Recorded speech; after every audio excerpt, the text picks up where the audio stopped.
Friends, history does not forgive leaders who mistake attention for achievement. In our time, politics has become less a forum of governance and more a stage for spectacle. The abrupt cancellation of the US Canada trade deal was not, as the headlines told us, about tariffs or treaties. It was about performance, an episode in a larger drama where power no longer governs. It entertains. I have often said that capitalism at its late stage colonizes not only markets but also minds. It transforms every act of governance into a commodity for consumption, every negotiation into a contest of ego. When President Trump announced through a social media post that all trade negotiations with Canada were hereby terminated, it was less a policy than a performance. The supposed catalyst, a 30-second television advertisement quoting Ronald Reagan, was never the cause, it was the cue. Like an actor seizing the spotlight, Trump used outrage as script and ego as strategy.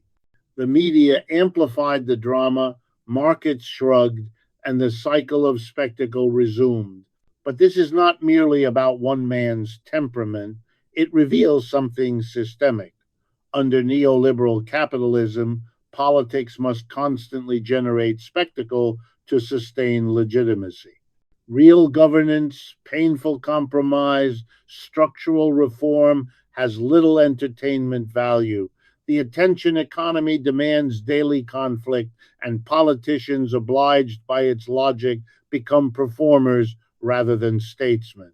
Even economic policy becomes theater, a performance of toughness for the base, a projection of dominance for investors. In this environment, the line between decision and distraction disappears. The Reagan ad became a stage prop, the trade deal a casualty of image management. The market's indifference to this chaos was itself telling. Investors had learned to read such crises not as real ruptures, but as noise fluctuations in the spectacle of governance. When power becomes performative, even instability becomes predictable.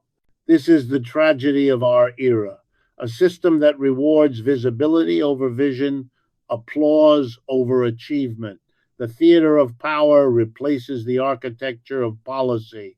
And in that theater, friends, what we call diplomacy has become just another branch of entertainment. Every empire sustains itself not only through armies or currencies, but through stories. One of the most powerful stories ever told is the myth of the free market. We are taught to believe that nations rise and prosper when government steps aside, when trade flows freely, when entrepreneurs are unleashed, when competition ensures efficiency and fairness. But history, like a stubborn accountant, refuses to balance that narrative.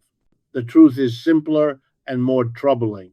The so called free market has always been a managed market, managed by the state for the benefit of capital. The recent US Canada rupture merely exposed this contradiction. When Washington accuses Ottawa of unfair practices, it speaks as though the United States itself has not built entire industries on tariffs, subsidies, and state sponsored protectionism. Go back to the 1,970 seconds, stagflation, rising prices, and stagnating wages shattered faith in the post war Keynesian order. In its place emerged a new ideology: deregulation, privatization, and the glorification of competition. Reagan championed this as a moral crusade, insisting that government was the problem. Yet behind the curtain, that same government orchestrated massive bailouts for banks, shielded defense industries, and crushed labor unions. Canada, tied to its southern neighbor through trade and geography, was swept into the same tide. NAFTA, hailed as the triumph of free trade, promised shared prosperity but delivered uneven gains. Corporations flourished. Workers on both sides of the border watched their bargaining power evaporate. Factories closed, not because of inefficiency, but because capital sought cheaper labor abroad. The border became an accounting line, not a community.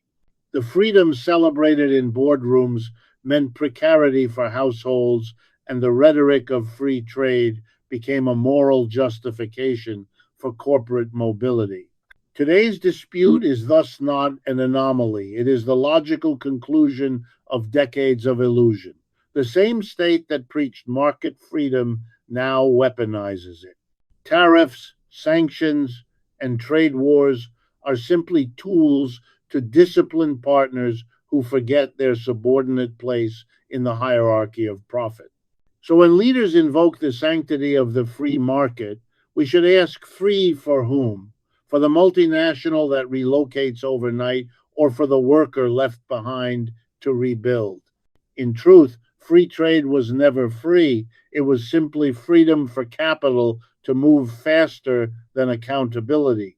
Beneath the noise of political rhetoric lies a quieter but more dangerous logic, the psychology of competition that defines late stage capitalism. In this world, cooperation is weakness, and success requires someone else's loss. The US Canada trade rupture is a vivid example of this pathology. What should have been a dialogue between partners became a duel between egos. In classical game theory, a zero sum game describes a system where one player's gain equals another's loss. That logic might fit a poker table, but it is a poor model for human civilization. Yet modern capitalism, especially in its neoliberal form, has internalized this mindset so deeply that it shapes even diplomacy. Profit metrics, media cycles, and electoral incentives reward confrontation, not collaboration. The president's approach to negotiation, bullying, brinkmanship, and spectacle is not an aberration. It is the political expression of an economy that has elevated competition to a moral principle. The neoliberal revolution of the 1,980 seconds told us that competition breeds efficiency.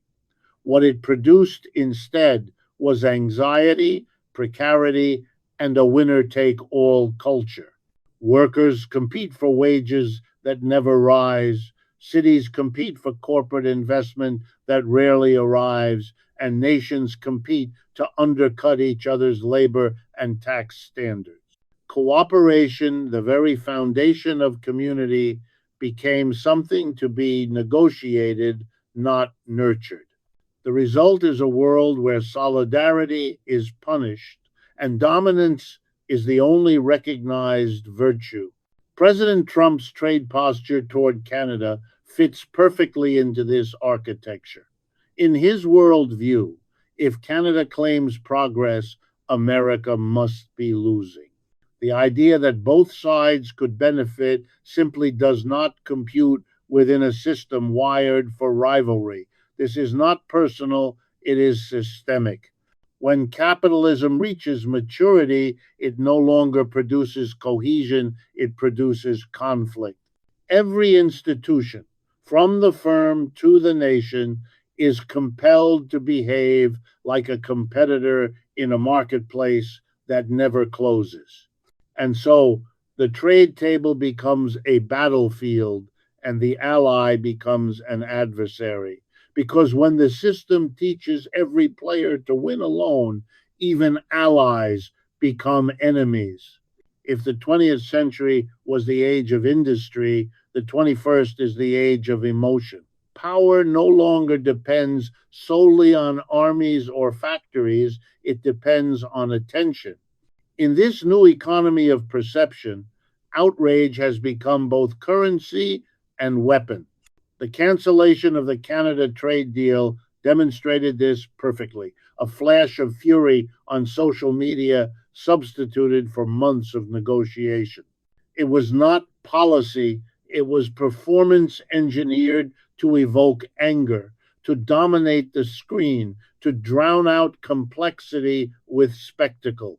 In earlier eras, governments used tariffs or embargoes to achieve economic ends. Today, leaders deploy tweets, hashtags, and televised indignation. The weapon is not material, but emotional. The algorithms of our digital world reward intensity, not accuracy. They amplify the loudest signal, not the most truthful. Political actors recognizing this have learned to treat outrage as leverage. The Reagan advertisement that provoked the president's fury was merely an opportunity, a spark to ignite the machinery of digital polarization. The resulting uproar was predictable, almost mathematical.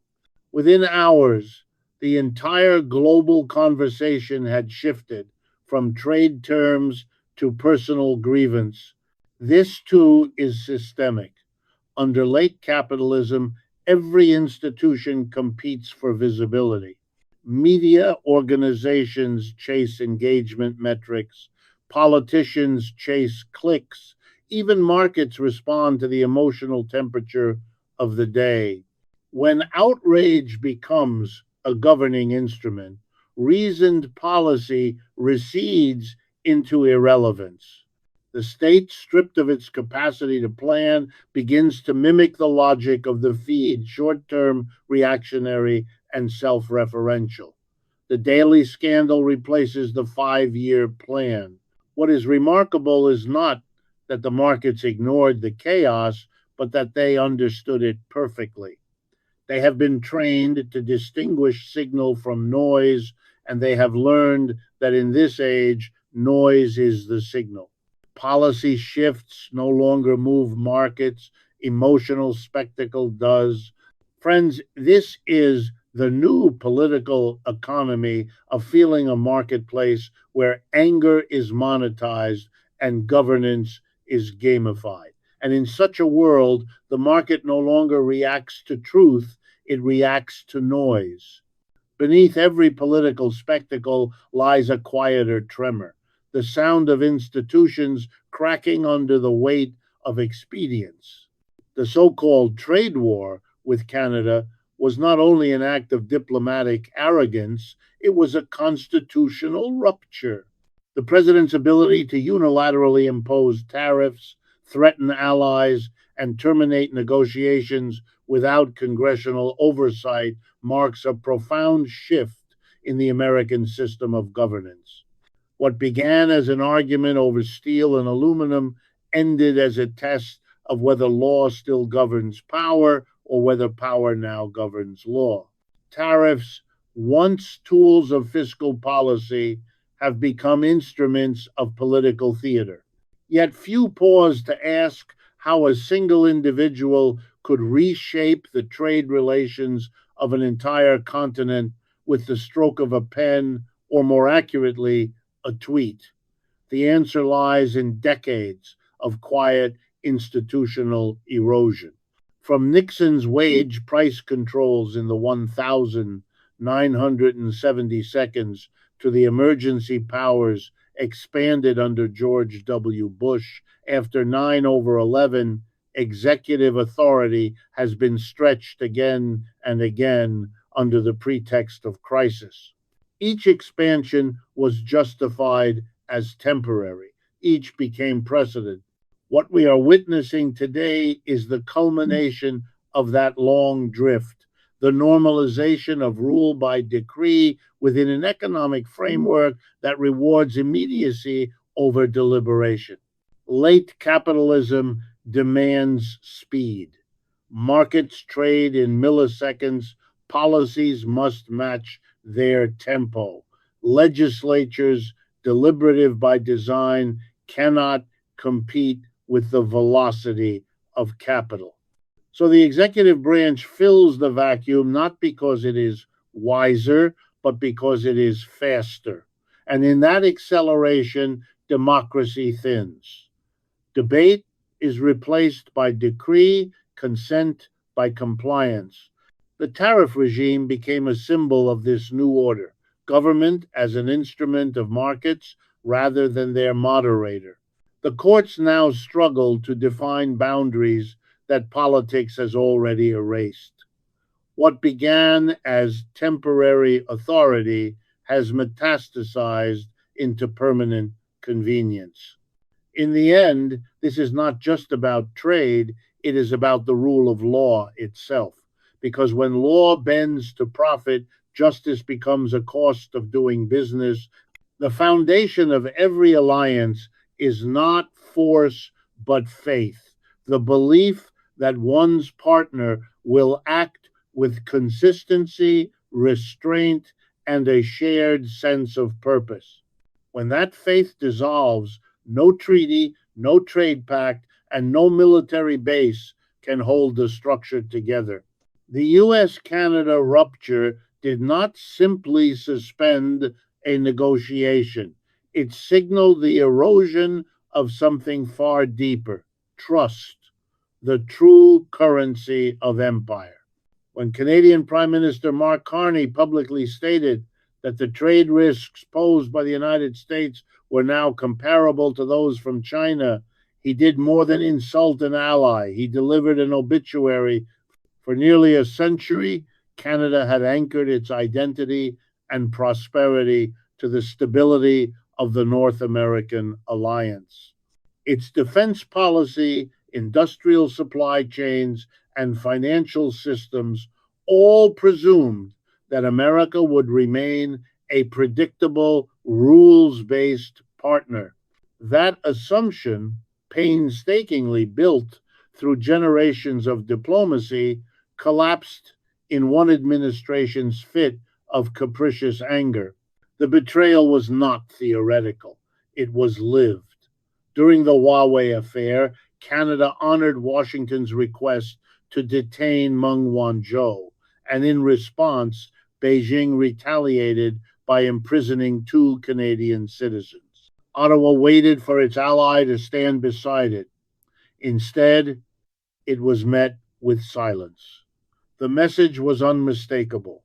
Loyalty to America no longer guaranteed protection, it guaranteed exposure. The old moral arithmetic of alliance sacrifice traded for solidarity had been replaced by a cold transactional calculus.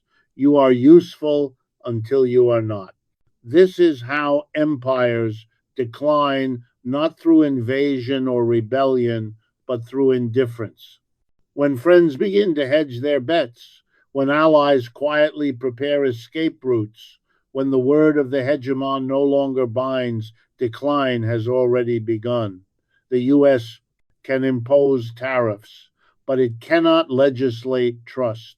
It can threaten partners, but it cannot compel belief. And belief, once lost, does not return easily. Empires fall not when they are defeated, but when their friends stop believing their promises. History moves not in straight lines, but in cycles, and sometimes what looks like betrayal is simply the world restoring its balance. Canada's pivot toward Asia is not an isolated act of pragmatism, it is part of a larger rebalancing of the global order. The very arrogance of America's unilateralism has accelerated the birth of what economists and historians now call the multipolar world. In that sense, Washington did not lose Canada, it pushed it away. For nearly 80 years, since the 1944 Bretton Woods Conference, the United States stood at the center of an economic architecture designed to ensure its dominance. The dollar was the world's anchor, its corporations, the engines of globalization. Even allies like Canada accepted this hierarchy as the price of stability. But every system, once it forgets its interdependence, begins to decay. From the 2008 financial crisis to the weaponization of trade and sanctions, America's use of power has revealed its paradox. The more it tries to command the world, the faster that world learns to live without it. Prime Minister Carney's journey to Asia after the trade rupture was not symbolic, it was strategic. Tokyo, Seoul, and the members of the Trans Pacific Partnership welcomed Canada not as an appendage of Washington, but as a sovereign partner seeking new balance. The message was clear. The era of unipolarity, one center, one currency, one voice, is ending. In its place emerges a web of interdependence stretching from Beijing to Brussels, from Delhi to Ottawa, where nations hedge their loyalties and diversify their dependencies. The irony is that America's attempt to wall itself off through America First has not isolated its rivals, it has isolated itself. Each tariff, each sanction, each insult drives others to build new bridges that no longer pass through Washington. The age of empire fades quietly, replaced not by chaos, but by plurality. Every wall built to keep rivals out eventually keeps the builders in. Every era defines its empire by what it extracts. The 19th century was the age of coal, the 20th, the age of oil. The 21st is the age of minerals, the lithium, cobalt, and rare earths that sustain the new industrial order of batteries, chips, and artificial intelligence. Canada, quietly sitting atop vast deposits of these resources, has become a frontline player in the next great struggle for power, not over ideology, but over geology. The rupture with the United States was not merely about tariffs or pride, it was about leverage. For decades, Washington viewed Canadian resources as an extension of its own supply chain, a natural appendage of North American dominance. But that assumption, like so many others, now lies in ruin. By alienating its closest supplier, the United States has opened the door for others, Japan, South Korea, the European Union, to court Ottawa as a partner in the emerging mineral economy. In this new chessboard, the resource rich North is no longer a silent junior, it is a decisive swing player. The comparison to the 20th century petrodollar is instructive. Oil once determined military reach, political loyalty, and economic survival. Today, that function is migrating to the lithosphere, to the veins of the planet where the metals of the future lie buried. What was once pumped from the ground in the deserts of the Middle East will now be mined from the mountains of North America, Africa, and Asia. As Marx warned in his concept of the metabolic rift, capitalism severs humanity from the natural systems it depends on, extracting faster than the earth can renew. The new green economy, draped in the language of sustainability, risks repeating that cycle under a different banner: exploitation in the name of salvation. Canada's mineral diplomacy, then, is not just economic repositioning, it is civilizational. Control over the planet's material base is redefining alliances and rewriting hierarchies. And as the global demand for electric dreams accelerates, so too does the contest for the soil beneath our feet. In the next century, whoever controls the Earth's veins controls its destiny. History rarely repeats, but it often rhymes, and the rhyme of our time is unmistakable. America's America First doctrine was sold as a declaration of sovereignty, a return to self reliance, a break from the burdens of global interdependence. But in practice, it has become something darker, a feedback loop of decline, where every act of assertion erodes the very foundations of strength it seeks to preserve.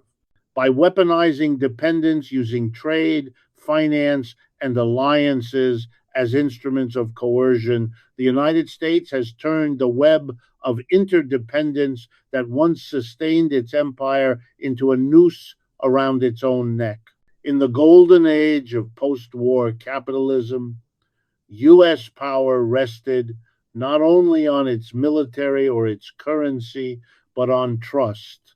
The idea that participation in the American led system would bring stability and growth. That trust created interdependence, and interdependence created leverage. But when Washington began treating allies like subordinates and global institutions like pawns, the mechanism inverted. What had been a cooperative ecosystem became an extractive hierarchy. Each tariff, each sanction, each punitive measure weakened not the target, but the architecture itself.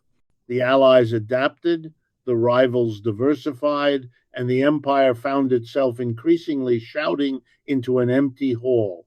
History offers a grim parallel. In the late 19th century, Britain faced a similar paradox. Its industrial empire, once sustained by free trade, began to suffocate under its own contradictions. Protectionist impulses, colonial overreach, and domestic inequality hollowed out its productive base while preserving the illusion of control. Karl Polanyi called this the double movement, the tendency of societies to rebel against the market forces that once empowered them.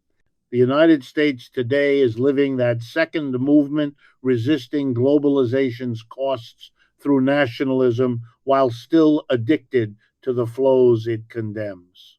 Empires do not fall because they are conquered, they fall because they rot from within, mistaking dominance for durability.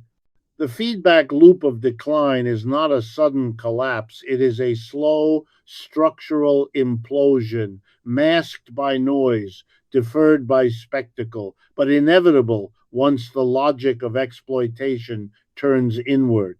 The empire produces its own undoing, not by being challenged, but by hollowing itself out.